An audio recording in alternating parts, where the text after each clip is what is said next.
नमस्कार, स्वागत है आपका जनता टीवी में। मैं हूं आपके साथ सचिन चौहान। खबरों की बात करेंगे इस वक्त की बड़ी खबर के साथ, और ये बड़ी खबर है गोरखपुर से। ये बड़ी खबर सामने आ रही है। रैन बसेरों का निरीक्षण करने निकले हैं सीएम योगी आदित्यनाथ। रैन बसेरों का निरीक्षण उन्होंने किया है और रैन बसेरे में लोगों से बातचीत भी की है, सुविधाओं का जायजा भी लिया है। जरूरतमंदों के बीच कंबल का वितरण किया गया। अधिकारियों को बाकायदा दिशा निर्देश भी दिए गए हैं कि किसी भी प्रकार की कोई भी परेशानी यहां पर नहीं होनी चाहिए। तो सर्दियों का जो सितम है वो जारी है, और इस बीच लोग रैन बसेरों का सहारा ले रहे हैं जिनके पास घर नहीं है, और ऐसे में उनको कोई दिक्कत ना हो। खुद मुख्यमंत्री पहुंचे हैं जायजा लेने के लिए, निरीक्षण उन्होंने किया, और कंबल भी, किसी भी तरह की कोई भी दिक्कत आम जनता को नहीं होनी चाहिए जो इन रैन बसेरे में सहारा लिए हुए हैं। भीषण शीतलहरी में आम जन को राहत मिल सके, इसके लिए सरकार ने अनेक प्रावधान किए हुए हैं। पहले से इसके लिए प्रत्येक जनपद को पर्याप्त मात्रा में धनराशि उपलब्ध करवाई गई है, जिसमें जरूरतमंदों को कंबल और ऊनी कपड़े उपलब्ध कराए जा सके। यहां पर कंबल उपलब्ध हो सके आसानी से, इसके लिए पहले से व्यवस्था की गई है कि जो यहां पे बंद पड़े कंबल कारखाने थे उनको फिर से चलाने की कार्रवाई हुई और उनको चलाए प्रारंभ हो चुके हैं।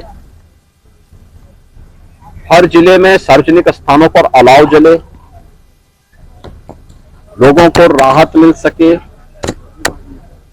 इसके लिए राजस्व विभाग और राहत आयुक्त कार्यालय को इसकी मॉनिटरिंग के लिए व्यवस्था दी गई है, और हर जनपद में व्यवस्था है। आज गोरखपुर में मुझे यहाँ पे रैन बसेरों का निरीक्षण करने, जरूरतमंदों को कंबल वितरण करने का भी अवसर प्राप्त हो रहा है। ये डबल इंजन सरकार की मंशा के अनुरूप किए जा रहे कार्यक्रमों का हिस्सा है, और उसी क्रम में हम लोग स्वयं भी यहाँ रैन बसेरे का निरीक्षण करने के लिए यहाँ पर आए। और ज्यादा जानकारी के साथ संवाददाता सुभाष गुप्ता इस वक्त हमारे साथ बने हुए हैं। सुभाष, रैन बसेरों का निरीक्षण करने के लिए पहुंचे हैं मुख्यमंत्री, कंबल उन्होंने बांटे हैं, फिलहाल किस तरह से वहां पर रहा और कितने लोग वहां पर इस वक्त शरण लिए हुए हैं, क्योंकि मुख्यमंत्री खुद इस चीज की मॉनिटरिंग कर रहे हैं? बिल्कुल, बता दूं कि मुख्यमंत्री योगी आदित्यनाथ ने आज जो है गोरखपुर में 3 जो है रैन बसेरों का निरीक्षण किया। सबसे पहले वो रेलवे स्टेशन स्थित रैन बसेरा का निरीक्षण किया, उसके बाद झूलेलाल मंदिर के पास, और उसके बाद कचहरी बस स्टैंड के पास। यानी कि 3 रैन बसेरों का उन्होंने बाकायदे निरीक्षण किया, और जितने भी थे उसमें यात्री या जो ठहरे हुए रैन बसेरे में जो आश्रित हैं रैन बसेरे के, उनसे उन्होंने बाकायदे बातचीत की। ठीक है, चलिए सुभाष, बहुत बहुत शुक्रिया फिलहाल आपका तमाम जानकारी के लिए। तो चलिए आगे बढ़ते हैं। मुख्यमंत्री योगी आदित्यनाथ 2 दिवसीय गोरखपुर के दौरे पर पहुंचे हैं, जहां पर वो विकसित भारत संकल्प यात्रा में शामिल हुए। इस दौरान उन्होंने 647 लाख की 24 विकास परियोजनाओं का लोकार्पण शिलान्यास भी किया है।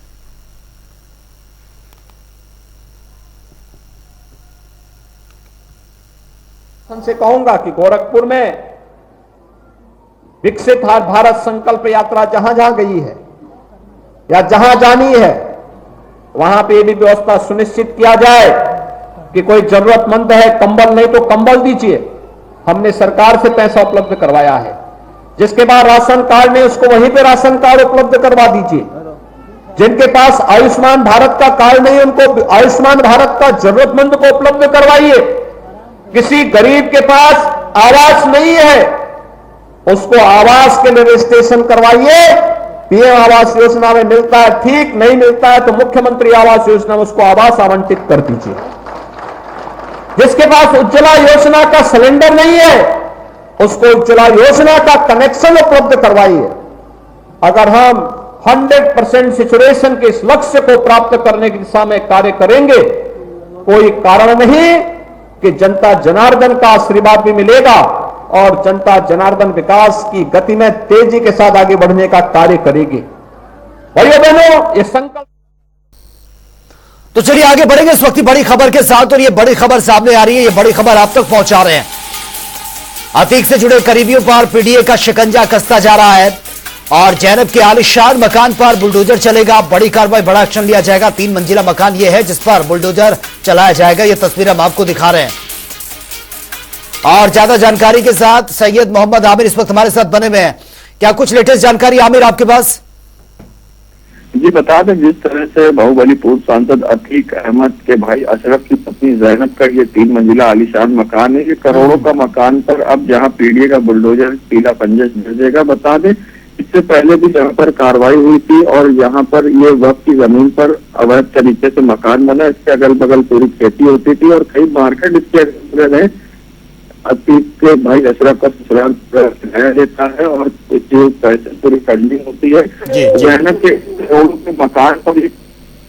ठीक है, चलिए आमिर, बहुत बहुत शुक्रिया फिलहाल आपका तमाम जानकारी के लिए। तो चलिए आगे बढ़ते हैं। ईडी गठबंधन पर, माफ करना, इंडी गठबंधन पर यानी कि इंडिया अलायंस पर एक बार फिर से उप मुख्यमंत्री केशव प्रसाद मौर्य ने जमकर निशाना साधा है। डिप्टी सीएम ने कहा कि इस गठबंधन में जितने भी दल हैं, और ठगबंधन का नाम इसको दिया गया है, सभी के प्रधानमंत्री पद के दावेदार सब खुद को बता रहे हैं, जबकि एक बार फिर से जनता मोदी के नेतृत्व में बीजेपी की सरकार बनाएगी। पद के जितने दल इस ठगबंधन के अंदर शामिल हैं वह सब प्रधानमंत्री पद के दावेदार हैं और सपने तो मुंगेरी लाल के देख रहे हैं, लेकिन हकीकत क्या है जब आंख खुलेगी तो सपना रह जाएगा। और उत्तर प्रदेश में तो हम लोग राजनीति की जिम्मेदारी संभालते हैं। यूपी की 80 सीटें भारतीय जनता पार्टी गठबंधन बहुत बड़े अंतर से जीतेगा। मुझे पूरा विश्वास है कि अब की बार हम लोग माननीय नरेंद्र मोदी जी की नेतृत्व में तीसरी बार सरकार बनाएंगे, लेकिन उत्तर प्रदेश वह करके दिखाएगा जो गुजरात करके दिखाता है, जो राजस्थान करके दिखाता है, जो दिल्ली प्रदेश करके दिखाता है, जो उत्तराखंड करके दिखाता है। अर्थात ऐसे कई राज्य हैं जो 100% लोकसभा की सीटें भारतीय जनता पार्टी को जिता करके देते हैं और मोदी जी को प्रधानमंत्री बनाने के लिए देते हैं। इसलिए लोग गए हैं सब कुछ भूल, याद है नरेंद्र मोदी और कमल का फूल।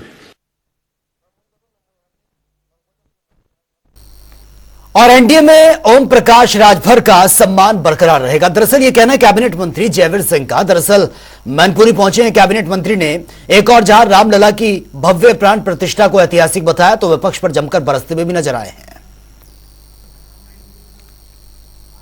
हमारा निर्वाचन क्षेत्र, यहाँ के विधायक हम, और निश्चित रूप से मैनपुरी का स्नेह आशीर्वाद लगातार प्रति हफ्ते ही बुलाता है।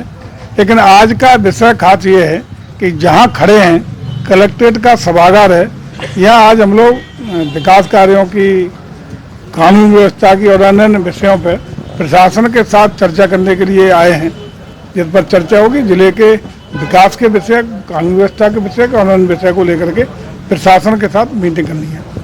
राम मंदिर प्राण प्रतिष्ठा में कांग्रेस अध्यक्ष मल्लिकार्जुन खड़गे और सोनिया गांधी आने को तैयार हुए हैं। देखिए, जो भी राम मंदिर का मतलब 500 वर्षों से अधिक के समय से भारत की पहचान, सनातन संस्कृति का प्रतीक, इस मंदिर को भव्यता, दिव्यता और अलौकिकता का स्वरूप देते हुए 22 तारीख को माननीय प्रधानमंत्री के करकमलों से उसका लोकार्पण का कार्यक्रम प्रस्तावित है।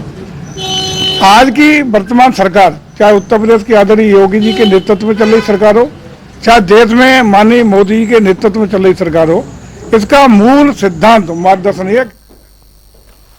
माघ मेला 2024 और कुंभ मेला 2025 को लेकर नगर विकास मंत्री ए.के. शर्मा ने संगम नगरी प्रयागराज में अधिकारियों के साथ समीक्षा बैठक की है, जहां पर दोनों मेलों को लेकर तैयारियों पर चर्चा हुई है। वहीं विकास कार्यों में देरी को लेकर नगर विकास मंत्री ए.के. शर्मा ने नाराजगी भी जाहिर की है। आज मैं प्रयाग आकर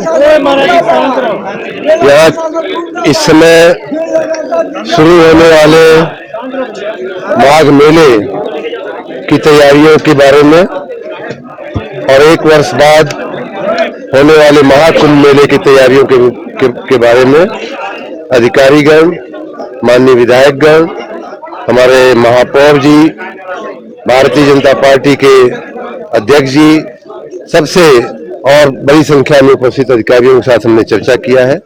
मुझे बहुत संतोष है कि माघ मेले की सारी तैयारियां लगभग पूर्ण हो चुकी हैं। हर तरह की व्यवस्था अपने अपने स्थान पर की जा चुकी है। आगामी लोकसभा चुनाव को लेकर तैयारियां इस वक्त जोरों शोरों पर हैं, तो बयानों के साथ साथ वार पलटवार भी चल रहा है और चुनाव को लेकर राजनीतिक दलों की जो स्ट्रैटेजी है वो भी देखने को मिल रही है। कांग्रेस नेता सलमान खुर्शीद ने क्या कुछ कहा, वो सुन लेते हैं। जो एक कॉन्सेप्ट है वो स्पष्ट हो चुका है कि लोगों के घर तक जाकर जोड़ना, लगातार जिन क्षेत्रों में हम लोग नहीं पहुंच पाते थे या वहां हमारा प्रभाव नहीं पहुंच पाता था, वहां सीधे संवाद की एक स्थिति बनती है। यात्रा जाती है तो वहां सिर्फ कांग्रेसी नहीं आते हैं, और लोग भी आते हैं जिनको कांग्रेस में कोई रुचि हो, जो कांग्रेस में आके जुड़ सकते हैं, हमारे संदेश को समझ सकते हैं। ये यात्रा का कॉन्सेप्ट हमारा है और बहुत सफल रहा है। और अब राहुल जी पर सबने आग्रह किया राहुल जी से कि एक बार आप जो ईस्ट से वेस्ट यात्रा कर देंगे तो हमको और सशक्त हम अपने आप को पाएंगे। फिलहाल वक्त एक छोटे से ब्रेक का, लौटते हैं कुछ और खबरों के साथ। रामलला की भव्य प्राण प्रतिष्ठा को लेकर राम भक्तों में उत्साह और जोश देखने को मिल रहा है, जिसे लेकर देश भर में श्रद्धालु धर्मनगरी अयोध्या पहुंच रहे हैं। लेकिन क्या आपको पता है कि अयोध्या को कुछ यूं सजाया और संवारा जा रहा है कि यहां कदम रखते ही त्रेता युग का अनुभव होगा। ये रिपोर्ट आप देखिए।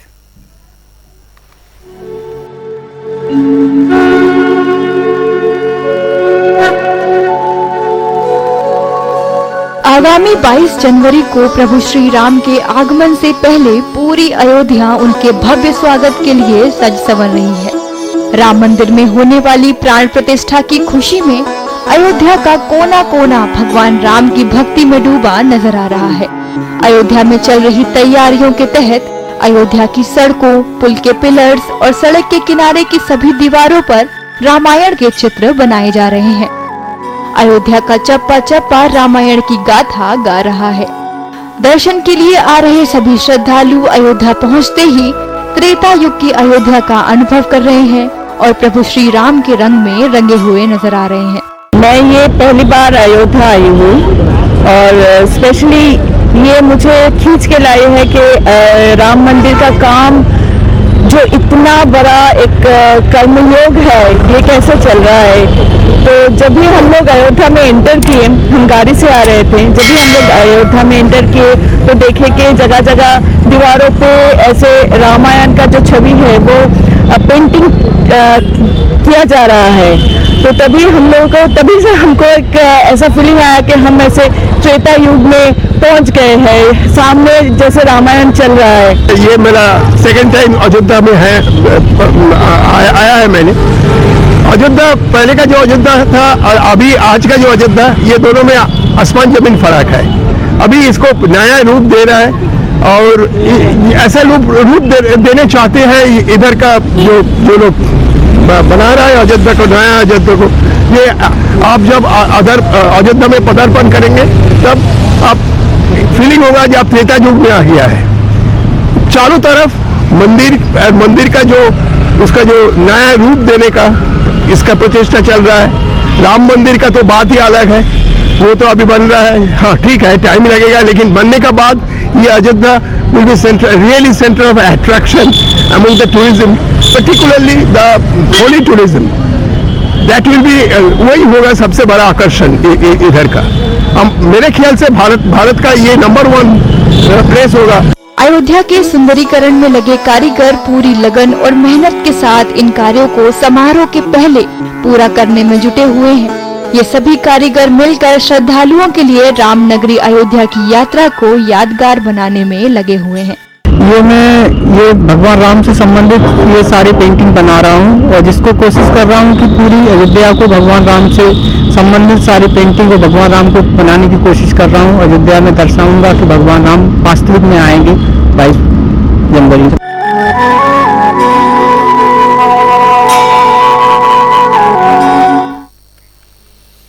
और वे महाराष्ट्र के मुख्यमंत्री एकनाथ शिंदे के बेटे श्रीकांत शिंदे पार्टी के नेताओं के साथ अयोध्या पहुंचे, जहां पर कार सेवकपुरम जाकर उन्होंने 11 करोड़ रुपए का चेक और राम मंदिर ट्रस्ट के महासचिव चंपत राय को यह सौंपा। यह पैसा श्री राम जन्मभूमि तीर्थ क्षेत्र ट्रस्ट के खाते में ट्रांसफर कर दिया गया है।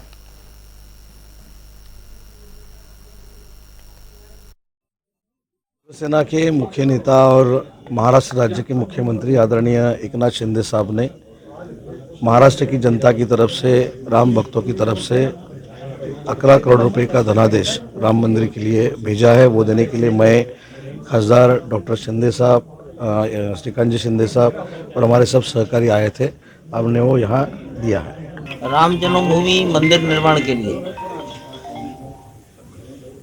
महाराष्ट्र की जनता की ओर से,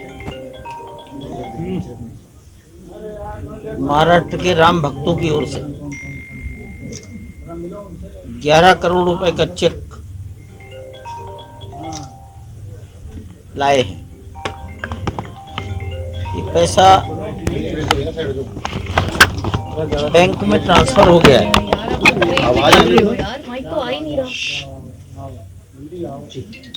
और उस धन की रसीद भी काट दी गई है।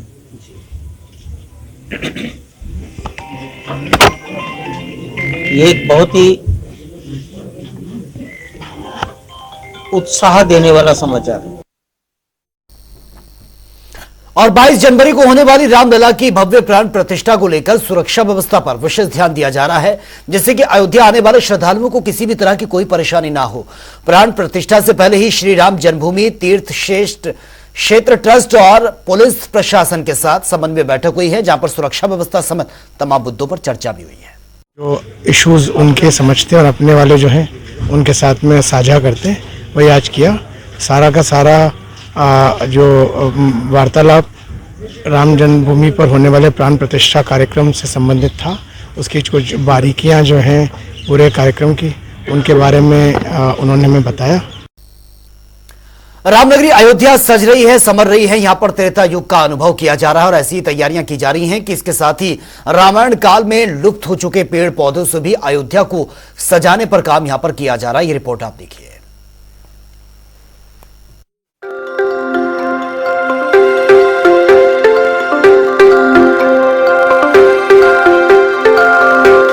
अयोध्या में भगवान राम की प्राण प्रतिष्ठा को ऐतिहासिक बनाने की हर संभव कोशिशें लगातार जारी हैं। सभी कार्यों को आगामी 22 जनवरी से पहले पूरा कर लेने का लक्ष्य भी रखा गया है। इन्हीं कोशिशों में एक खास कोशिश है कलयुग की अयोध्या में त्रेता युग की अयोध्या की झलक पेश करना। इसके लिए अयोध्या डेवलपमेंट अथॉरिटी ने एक खास पहल की है। अयोध्या विकास प्राधिकरण वन विभाग के साथ मिलकर रामायण काल की लुप्त हो चुकी वनस्पतियों को राम मंदिर के साथ साथ अयोध्या के प्रमुख पार्कों में लगाने जा रहा है।